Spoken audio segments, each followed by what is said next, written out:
All right, what's up, everybody? 大家好, minasan konnichiwa. This is Ben Parker back with another YouTube video. This is not, however, a Japanese Chinese tip video. This is specifically a video on how to get your cat slash dog back if your cat is missing or dog is missing.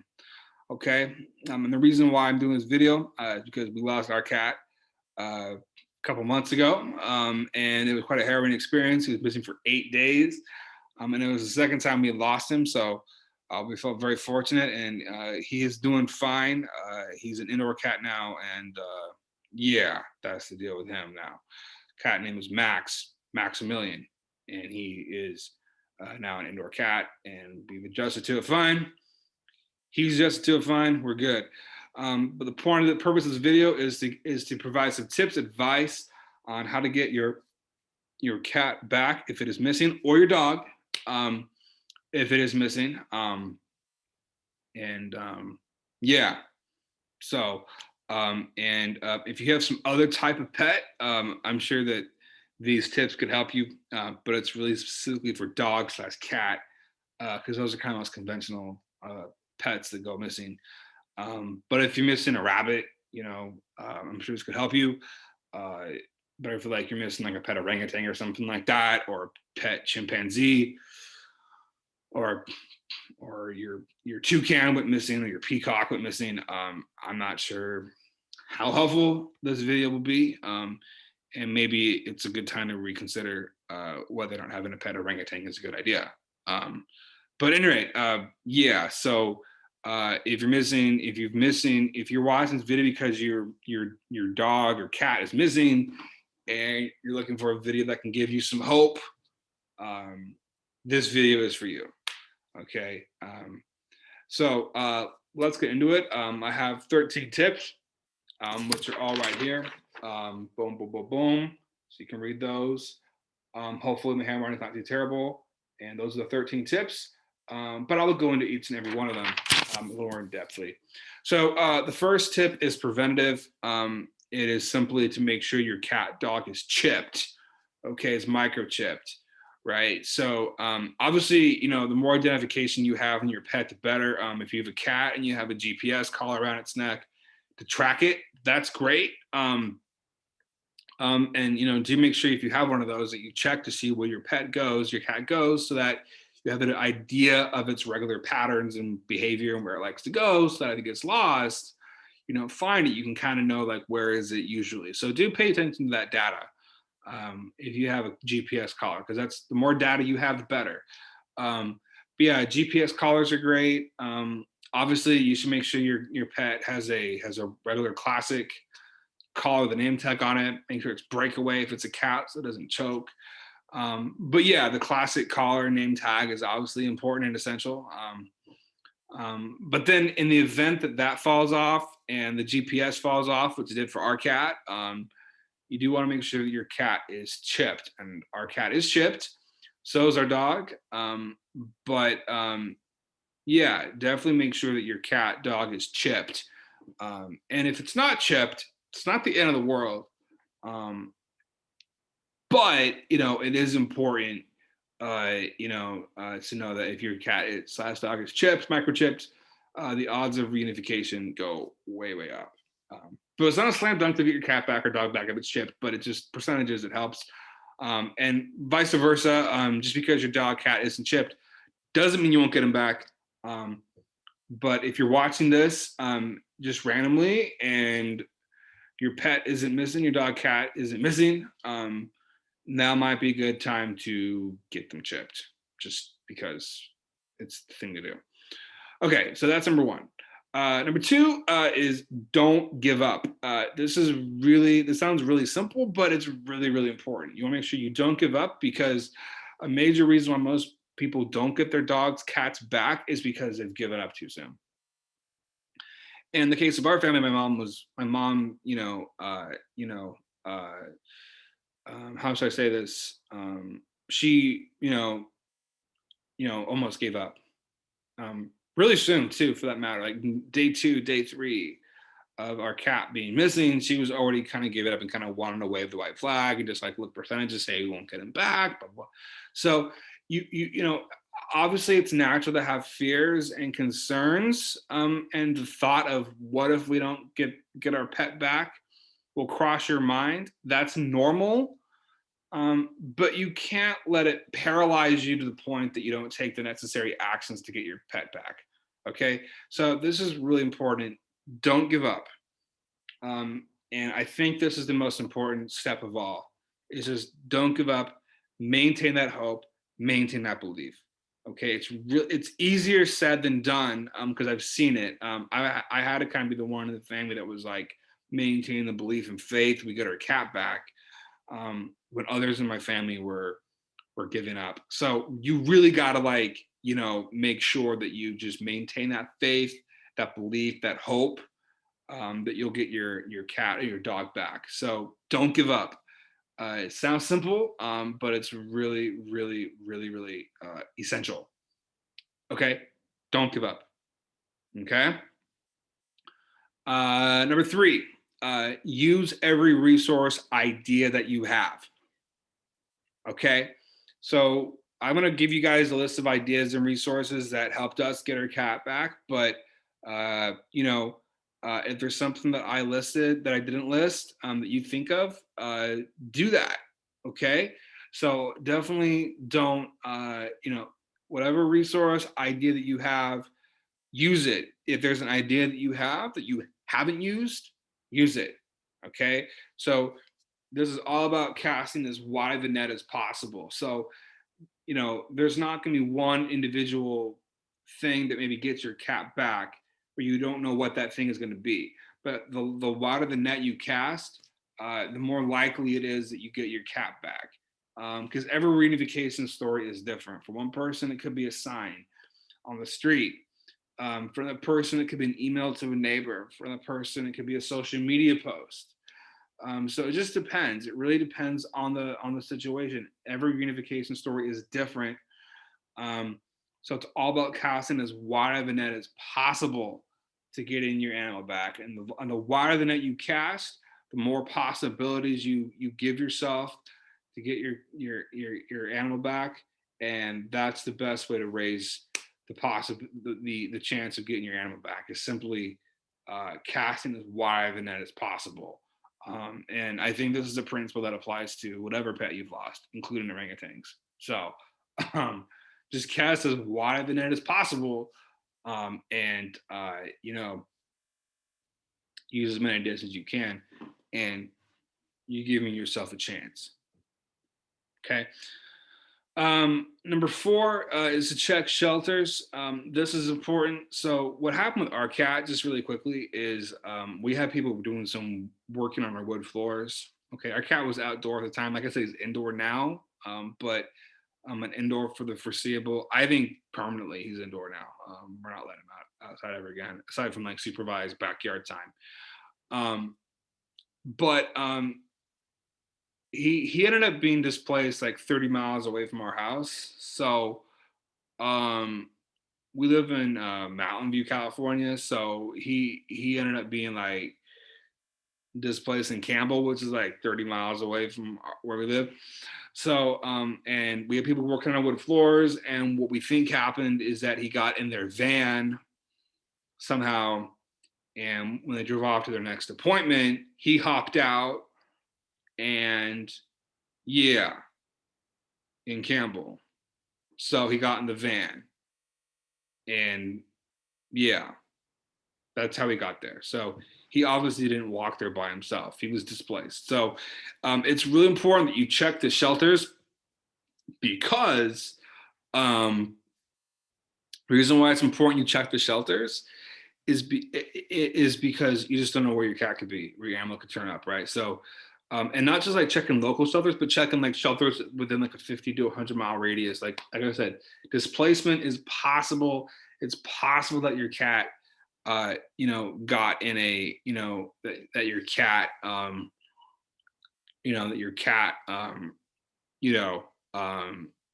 in a van or a car or something and got driven away somewhere. So don't just check shelters in your immediate city or neighboring cities, but cast a wide net with shelters. and let them, send them a picture of your pet, and let them know what it looks like. Um, yeah. So check the shelters and cast a wide net of the shelters that you check. So like if you live like in Salt Lake City, Utah, for example, you might want to check shelters that are, as far, into like Pleasant Grove, Provo area, for example. You wouldn't want to just check immediately Salt Lake, but you might want to check, Logan even, you know what I mean? Just like really cast a wide net because you don't know. Um, so just cast as wide the net as you possibly can in terms of shelters. Okay. Number 5, chips aren't always red. This is really important, guys, because I thought that one of the reasons why I maintained hope we get our cat back is because he was microchipped. Same with their dog, same with their golden retriever. But I was like, yeah, he's microchipped. He's gonna be good. He's fine. We'll get him back. It's just a matter of him getting taken into a shelter. He's a friendly cat, and someone's gonna swipe him, and he'll be red. But he was up for adoption at Humane Society, and they had scanned him twice, and his chip didn't come up. So it's important to know that chips aren't always red. Sometimes it takes 4 or 5 swipes or more before they finally notice a chip. Because the way the chip works is the chip is in the back of the neck, between the shoulder blades, right? And it can kind of be anywhere in that area. And if they happen to swipe and it's not where the chip is, they're not going to see the chip. So it's really important that you don't rely on the chip uh, to get your pet back. I'm assuming it's the same with dogs as well. Like the chip doesn't always read, so it's important to note that. It's still important to get your animal chipped because after enough swipes, like when we went in to after we found him because someone notified us through an app called Paw Boost. That's how I got him the second time. Someone notified us through Paw Boost that they saw him up for adoption at the Humane Society in Milpitas. And so when we went to the Humane Society in Milpitas, they swiped him again to make sure that he was ours, and then it finally came up. And it was funny because that was the same Humane Society that we had gotten him from in the first place. Like, oh yeah, like his real name was Chubbs and stuff, and oh yeah, like he was here before. Like yeah, like you guys didn't recognize him or see him get the scam right the first time we brought him in here. But yeah, so the chips aren't always red. Um, so yeah. So obviously, like I said, it's really important to make sure your pet is chipped. But at the same time, don't let that lull you into a false sense of security. You still want to make sure you're checking the shelters and doing the other steps I'm telling you, because it's possible that the chip doesn't come through. In the case of our cat, like everything fell through. Like his GPS came off, his breakaway collar came off, and then even the chip wasn't red. So like all the things like fell through basically. But because we did these other steps, we were able to get him back. Okay, so it's really important to note that the chip isn't always red. Okay, I think I've hammered that point home enough. Okay, number 6 is to put up signs. So this is something that we did, and even though a sign isn't what got our cat back, I still believe it's an effective thing to do. We put up signs in the neighborhood, and kind of strategically in kind of major areas where a lot of people walk through. So there's like a couple major parks where we live. So we put up a couple of signs in each of those parks. So just any place where there's major foot traffic, put up signs. I even put up a sign in the back of my Mustang, back of my car, and taped it to it. So if I drove around, his picture would be there. It was like a floating sign, basically. So yeah, put up signs. Yeah, and there's websites you can use that, like if you have your pet chipped, you can kind of set it up where you can like have like little like things they can kind of pull off with your number on it or their chip ID on it. Um, so there's efficient ways to do that. And there's like websites and stuff kind of designed for this. But yeah, put up signs, or you can just kind of old school, like get a picture, um, um, have your contact information on there and have you seen this cat, kind of thing.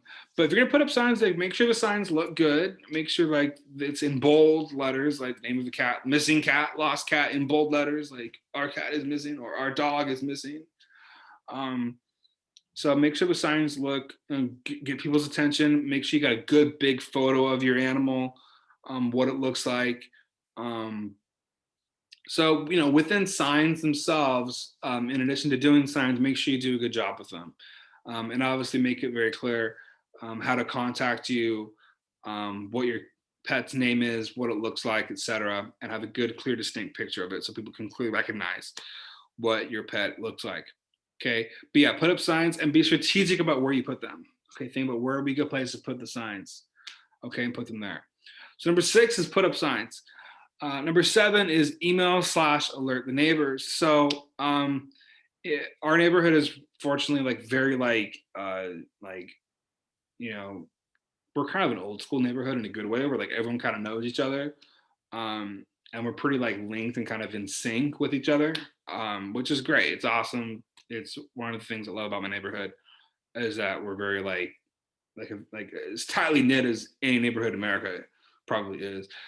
We have an email list we're all on and stuff, and so it was pretty easy for us to email our neighbors. But we sent out a mass email to our neighbors and said, "Hey, our cat is missing," and it was the second time we'd done this because we lost him the first time, and I'll explain how we got him back the first time in a sec, because that was a different way, right? So it kind of depends on every time is different, but we sent out an email to all of our neighbors and alerted them. Yeah, and let them know. So definitely let your neighbors know. With cats, like our cat was displaced and was 30 miles away, so it was a different situation. But a lot of times cats are, because we thought our cat may have been scared from the noise of the workers, which it might have. That may have been why he went in the van. But like, we thought, well, maybe he's hiding somewhere nearby, kind of thing. So, or it's possible that your cat got stuck in the neighbor's garage, or a dog got stuck in a garage, or something like that. So, definitely alert the neighbors. So send them all an email if you have their emails, or you can go more old school than that and print out flyers and just leave flyers in each of their doors, in their mailboxes. So either one of those works. Does whatever is more convenient for you. Either flyers in the house at each home, or email, whichever is more convenient, or both. Like I said, it's all about every resource idea you have. So you could also do both an email and flyers in their homes. I don't think that would be too excessive. And you can also, if you'd like, you can also ask your neighbors if it's a cat or dog missing. Dogs are a little easier to find than cats are, but cats can be hiding places. So feel free to ask your neighbors, like, hey, could I look around your property for like 20 minutes and see if our cat is there? So that's something you can do as well. But definitely alert the neighbors, either flyers in their homes or email, or both, whichever you prefer, which is easiest, more comfortable for you. And like I said, this is all about getting the word out. So letting the neighbors know is great, because that becomes like 50 plus people that that instantly now know that your animal is missing. And one of the things I noticed too as well when our cat was missing was we had a sign up on one of the parks, right? I mentioned that, and like there was a lady with like 2 little kids, and she pointed to the sign and she's like, "Oh, you guys see that cat? Like, look out for that cat." Like there's a lot of people out there, like God bless them, that like want to do good and like want to help people find their pets and stuff, and like to help out. So just the more word you can get out that your animal is missing, the better. Because there's people that want to help, that are a lot of good people in this world, y'all, that want to help out. So, but yeah, neighbors are the first people that should know that your pet is missing. Okay, so yeah, email alert the neighbors. Next up is Nextdoor, Pawboost, Craigslist. If there's some other sites that serve a similar function, comment below, let us know. what those are. But Nextdoor is a site that is basically like a social network for like neighbors, basically, kind of a community kind of thing. Um, and its site is called Nextdoor. You can look it up, and it's a place where people like kind of share community stuff. And one of the common things is like, hey, I'm missing a pet. That's a common thing on Nextdoor. So if you're missing your pet, dog or cat, definitely get on Nextdoor, and let people know that your animal is missing. And that's how we found our cat the first time he went missing, was through Nextdoor. Someone happened to see him on Nextdoor, and we found him, and he was like, in the same city. He was still in Mountain View, but Mountain View is a big enough place that, and he was a little kitten at the time. So it was quite a jaunt from where we were, like further than we thought he'd get to. But yeah, Nextdoor is how he found him the first time. So definitely use Nextdoor. I recommend that. And then Paw Boost is a service that will alert, that will basically, it's a service that alerts people of missing animals, and they put out like Facebook. They've always had some Facebook pages, and so they'll put on their Facebook pages that your pet is missing, also on their Instagram as well. And that's how we found Max the second time, was through Paw Boost. So the first time was Nextdoor, the second time was through Paw Boost. So Paw Boost is another site I highly recommend. And then the third one is Craigslist. Craigslist is another service that people use to find their pets. A lot of people use it, and I put Max on Craigslist. Craigslist isn't what came through for us, but yeah, you can put your pet on Craigslist as well, and who knows, like that might be the one that comes up for you. So just depends. But yeah, Nextdoor, Paw Boost, Craigslist, those are all, or other services as well, for that matter. Things, just kind of community outreach stuff. Those are all sites that you can use to get your pet back. Okay. Number 9 is social media, which is kind of similar to Paw Boost, because Paw Boost posts on Facebook, Twitter, Instagram. I don't think they do Twitter actually, but they do Facebook and Instagram. But in addition to like Paw Boost, like just on your own personal Facebook, Twitter, Instagram accounts, you can just let your friends know that your cat, your animal is missing. So I did that, and I'm glad I did. And you just don't know, right? Who's going to see it? Who might see it? Who might share it with somebody? So definitely use the power of social media. Definitely use the power of social media to get the word out that your pet is missing. Okay, so Facebook, Twitter, Instagram are all great options. Instagram is great because you can get a nice photo of your animal and just like post it, and boom, done. And same with Facebook and Twitter for that matter. Those are all great as well. So yeah,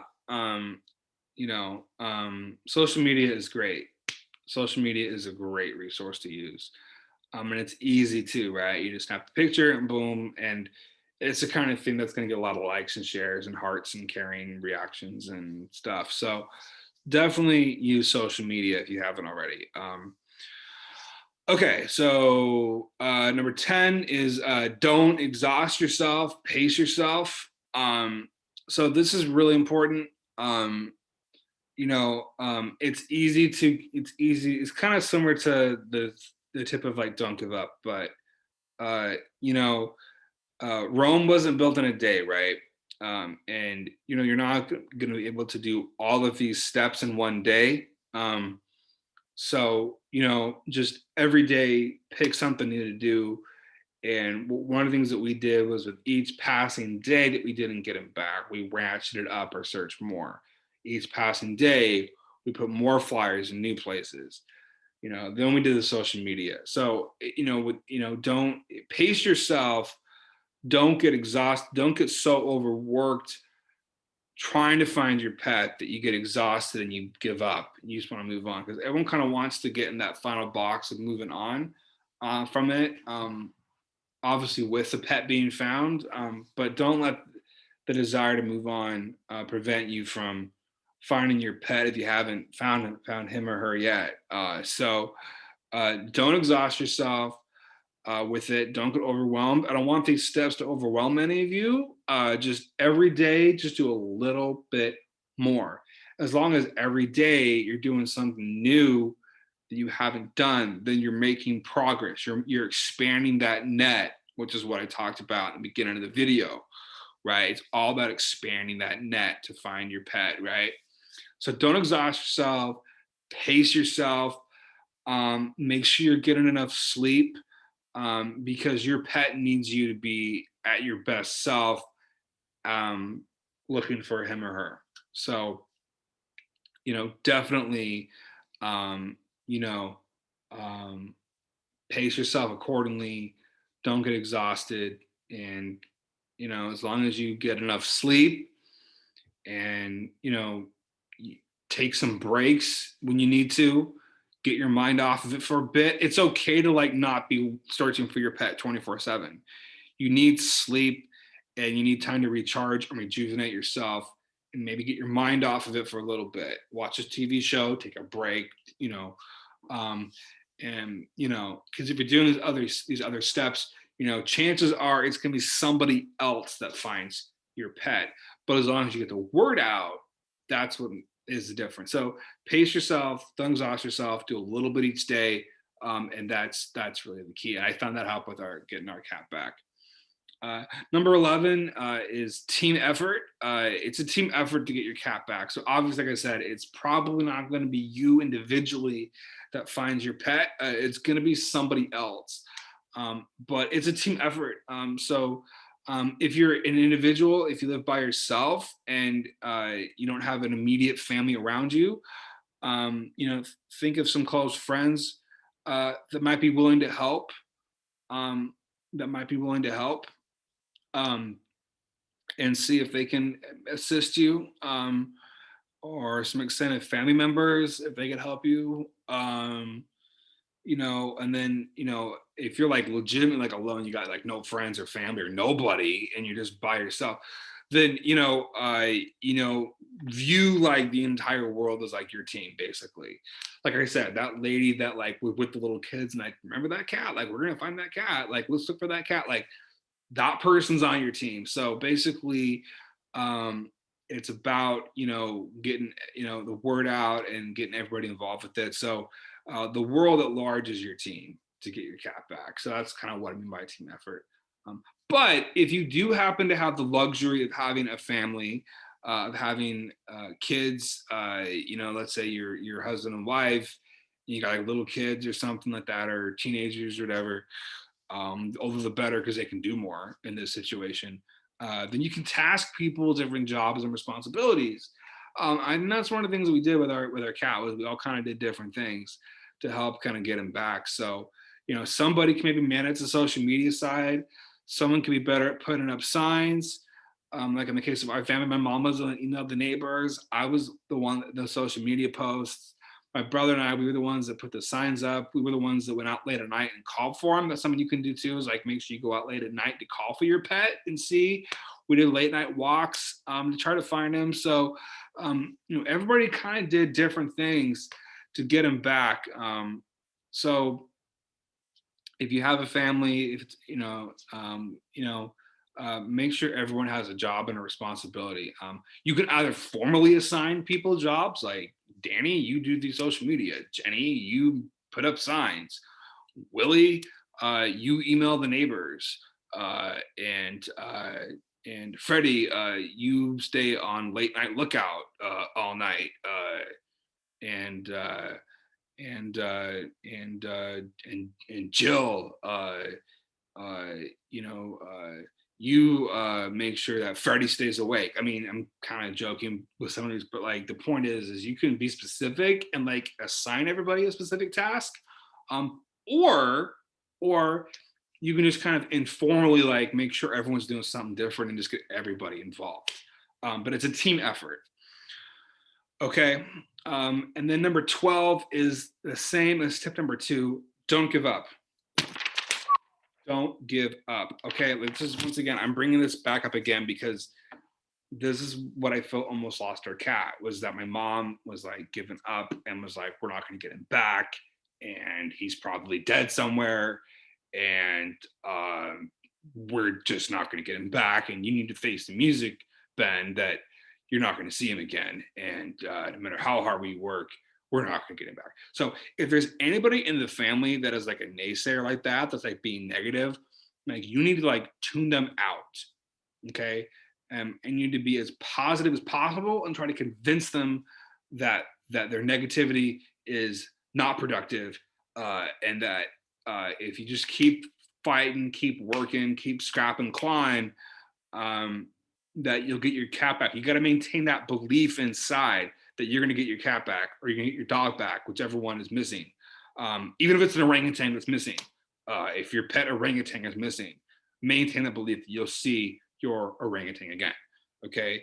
And that you will have a loving embrace once again with the orangutan. So, but seriously, like I'm trying to be funny here a little bit, bring some humor to this dark situation. Don't give up. If you don't give up, if you keep fighting, if you keep coming up with new things to get your pet back, um, that's the best thing you can do is don't give up.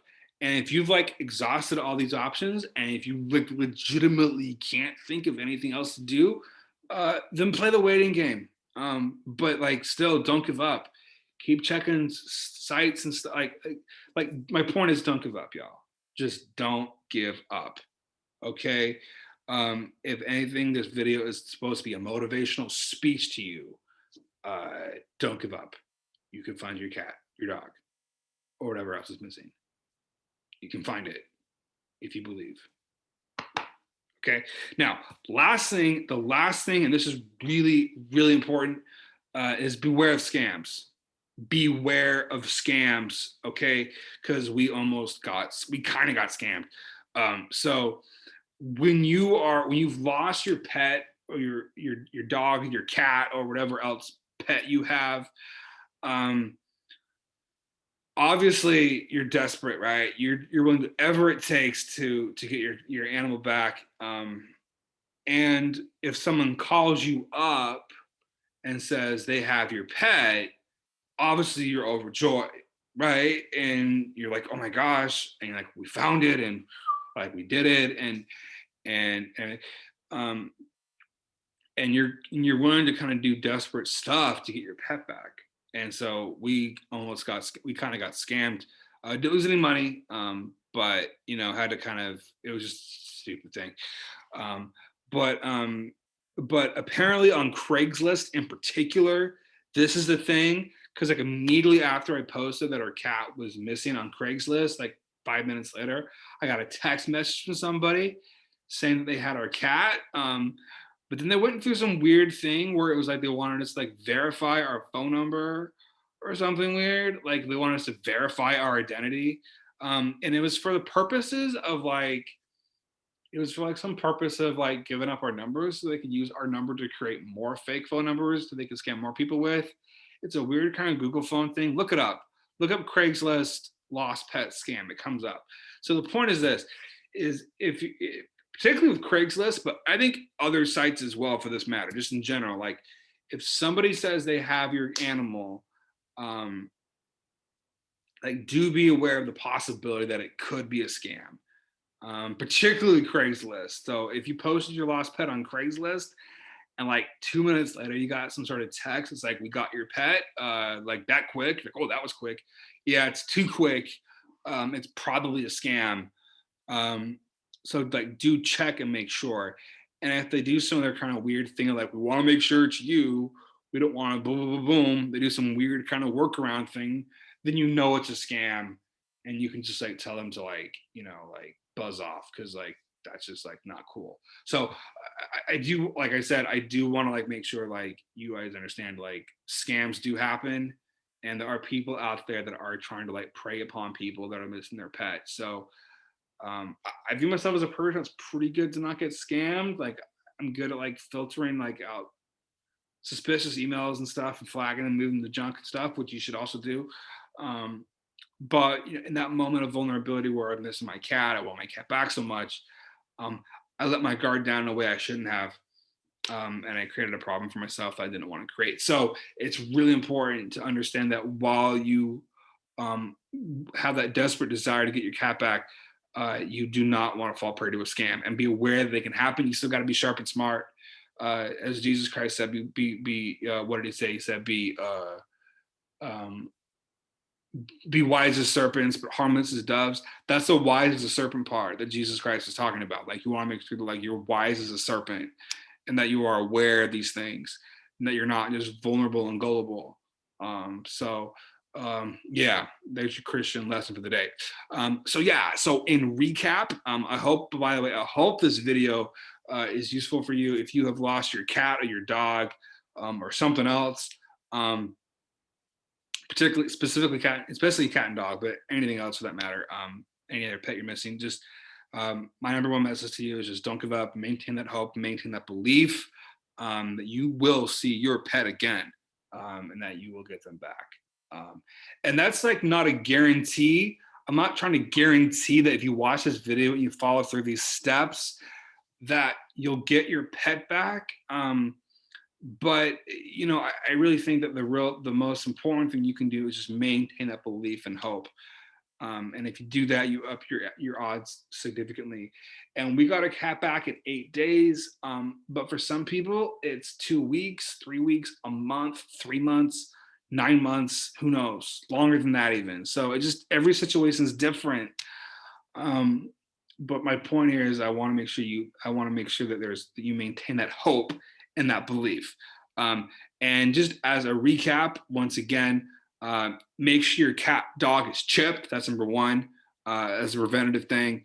Number two, don't give up, as I said earlier just now. Three, use every resource idea that you have. Four, check shelters. Five, chips aren't always red. Six, put up signs. Seven, alert / email neighbors. Eight, Nextdoor, Paw Boost, Craigslist. Nine, social media, so Facebook, Twitter, Instagram, etc. Blog posts, I didn't mention that one, but if you got a blog, that's a great thing to do too. If you got a blog readership, there we go. That's an idea I didn't really think of before, but that's part of the social media thing, but that's embedded in that. But I didn't simply mention that, but if you got a blog post to your readers, seriously, do that. So you have blog posts as well. 10, don't exhaust yourself, pace yourself. You're not going to get your pet back in one day necessarily, or one single act, but just pace yourself, don't exhaust yourself, be kind to yourself, rejuvenate, get enough rest and sleep, because your pet needs you to be at your best to get them back. 11, team effort, and you use everyone that you can, everyone that you possibly know as a team effort. View the world, your community as your team. And then once again, 12, don't give up. I've said this enough times, but just don't give up. And then 13, lastly, do beware of scams. They're out there, unfortunately. And yeah, so any rate, I hope this video helped you. If you're someone that's lost your pet, your dog, your cat, or something else, my heart goes out to you. It's a very stressful feeling, and I hope that this video will help you. Or if you know somebody that has lost their cat or their dog, feel free to share this video with them. That's the whole reason that I made this video, was to just help as many people as possible get their animals back by sharing the steps that we took to get our cat back. And hopefully it'll help you get yours back. And just as a disclaimer, this isn't a guarantee that your pet back. I don't want to give false hope that you will. It's not a guarantee that you will, but I do want to maintain a positive outlook and a positive, give you positive energy, because I know it's easy to be overwhelmed with negativity. So just be positive, have that belief, and control what you can control, which is to use every resource idea that you have. And on that note, I'm going to close this video. Good luck finding your pet. And yeah, just hang in there. Peace.